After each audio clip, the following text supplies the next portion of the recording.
Hey, how's it going out there, you 98,422 beautiful souls out there? Speaking of souls, I got a quick one for you this morning before I head out and do laundry. This is called The Parable of the Weeds. I think it was appropriate. I was reading a little bit out of my wonderful Bible that someone sent me. Still a mystery, but anyway, I've got a Bible now, and I want to read a little bit to you. This one's called The Parable of the Weeds. In the book of Matthew, the Gospel of Matthew, in the first part of the New Testament, Matthew, Mark, Luke, and John, Jesus uses parables, kind of allegories, to make a point. Now listen to this. It's called the Parable of the Weeds, and then we're going to read the Parable of the Weeds explained. Okay? So if you don't get it, I'll explain it. Or he explains it, actually. It says, he put another parable before them, saying, the kingdom of heaven may be compared to a man who sowed good seed in the field. But while his men were sleeping, his enemy came and sowed weeds among the wheat and went away. So when the plants came up and bore grain, then the weeds appeared also. And the servants of the master of the house came and said to him, Master, did you not sow good seed in your field? How then does it have weeds? He said to them, an enemy has done this. So the servants said to him, Then do you want us to go and gather them? But he said, No, lest in gathering the weeds you root up the wheat along with them. Let both grow until the harvest. At harvest time I will tell the reapers, gather the weeds first, and bind them into bundles to be burned, but gather the wheat into my barn. So what he's saying is, when he created the world and he made people, also the devil came and created these evil people. And so they came to the master and said, didn't you sow good seed in your garden? What's all this weeds there? You want us to go out and pull them out? He goes, no, God forbid, because while doing that, you may pull up some of the wheat.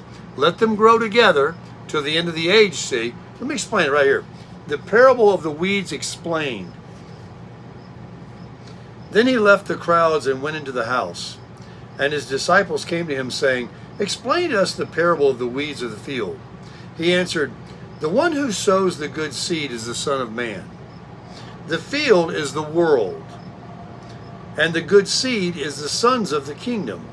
The weeds are the sons of the evil one, and the enemy who sowed them is the devil. The harvest is the end of the age, and the reapers are the angels. Just as the weeds are gathered and burned with fire, so will it be at the end of the age. The Son of Man will send his angels, and they will gather out of his kingdom all causes of sin and all lawbreakers, and throw them into a fiery furnace. In that place there will be weeping and gnashing of teeth. Then the righteous will shine like the sun in the kingdom of their Father. He who hears, let him hear.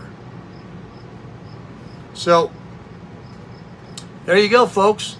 Are you wheat or are you a weed? If you're a weed, you better switch over your seeds because you're going to be gathered up at the end of the age when Christ returns. And you will allow to be growing right now. You'll be able to be in the garden there and trying to strangle out some of the wheat. You'll grow right along with them, and so will the wheat.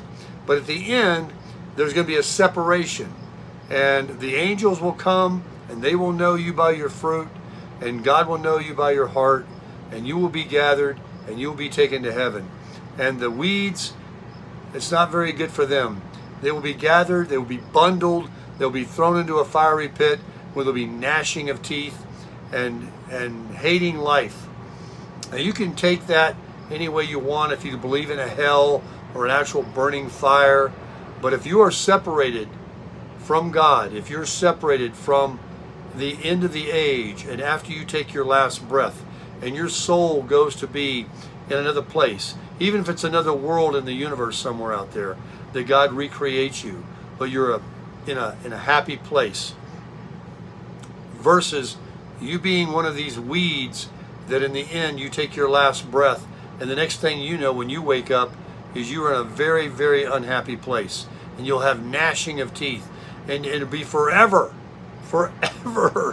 And so I wouldn't want to gamble my soul on the fact that, living a life today of just being anything you want to be, abusing your body, abusing other people, and living a life like that, to only one day possibly waking up after you take your last breath and to find something worse than you thought that you even had while you were living here. But think about the people that sow the good seed, that grow the good harvest, that reap the rewards, and enjoy the life that's here with the good and the bad, that God provides for you because you worship Him first. And He provides you friends and opportunities and blessings, and you get to see this wonderful place called earth that He created, and you get to have all this experience. And then one day when you get old and you die, or whatever happens to you and you take your last breath, you wake up to no more sickness, to no more sadness, to no more trouble, no more debt, no more nothing, but pure joy and happiness forever and ever. And that's what the Bible teaches.